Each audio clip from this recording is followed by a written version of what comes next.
विधानसभा चुनाव से पहले प्रदेश अध्यक्ष वीडी शर्मा के साथ केंद्रीय गृह मंत्री अमित शाह ने सतना के जिस 250 करोड़ के सरकारी मेडिकल कॉलेज का उद्घाटन किया था, जहां 40 से ज्यादा डॉक्टर्स को शिवराज सिंह चौहान ने खुद नियुक्ति पत्र सौंपा था, वो मेडिकल कॉलेज अब बंद होने की कगार पर आ गया है।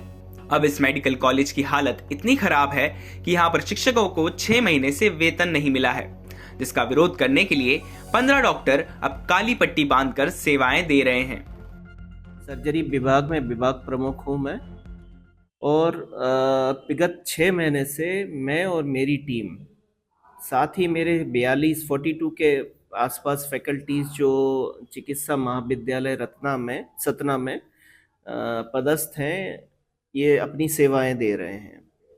किंतु 6 महीने से किसी को सैलरी नहीं मिल रही है, और कईयों की स्थिति इतनी वित्तीय संकट इतना ज़्यादा खराब हो गया है कि उनको आने जाने का भी इस समय बजट उपलब्ध नहीं है, पैसा नहीं बचा है, क्योंकि हमें लगभग एक ट्रैवलिंग डिस्टेंस ही मेडिकल कॉलेज से अस्पताल आने में, अगर टू एंड फ्रो जर्नी का देखा जाए तो 2 टाइम का 40 किलोमीटर के आसपास बैठ जाता है। 9 किलोमीटर आना, 9 किलोमीटर सुबह आना, 9 किलोमीटर जाना सुबह, और सेम जो है शाम को बैठता है।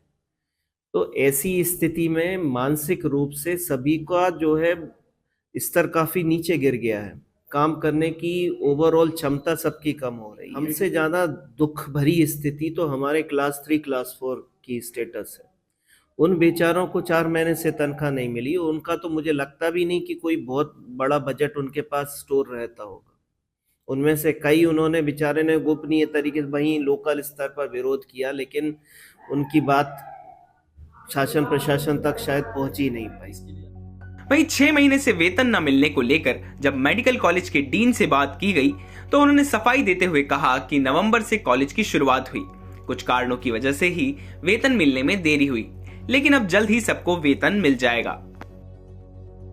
फरवरी को, और उससे 2 दिन पहले ही इंस्पेक्शन हुआ और हमको 31 मार्च में यहाँ पे कॉलेज खोलने की परमिशन मिली थी।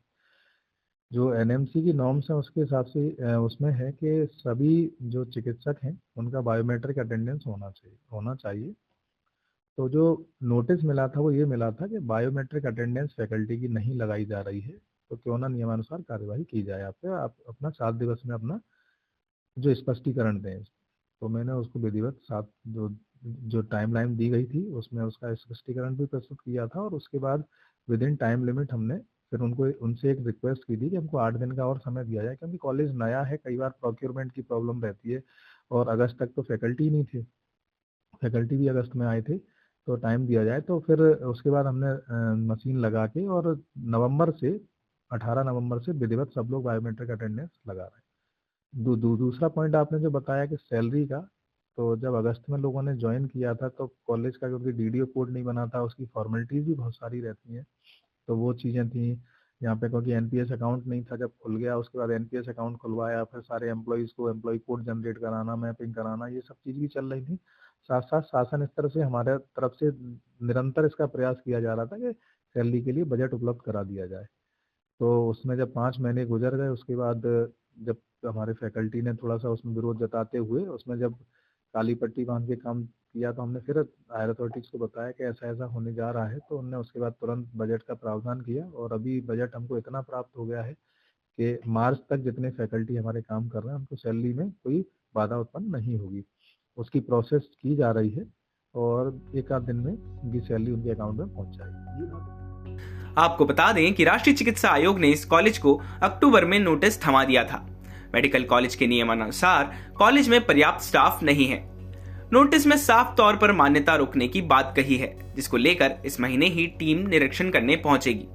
गौरतलब है, प्रदेश के 14 मेडिकल कॉलेजों में से 13 ऑटोनोमस और 1 सरकार द्वारा संचालित है, जिसकी अगर मान्यता खत्म हुई तो 150 छात्रों का भविष्य अंधकार में चला जाएगा। सतना से वेंकटेश द्विवेदी की रिपोर्ट, MP तक।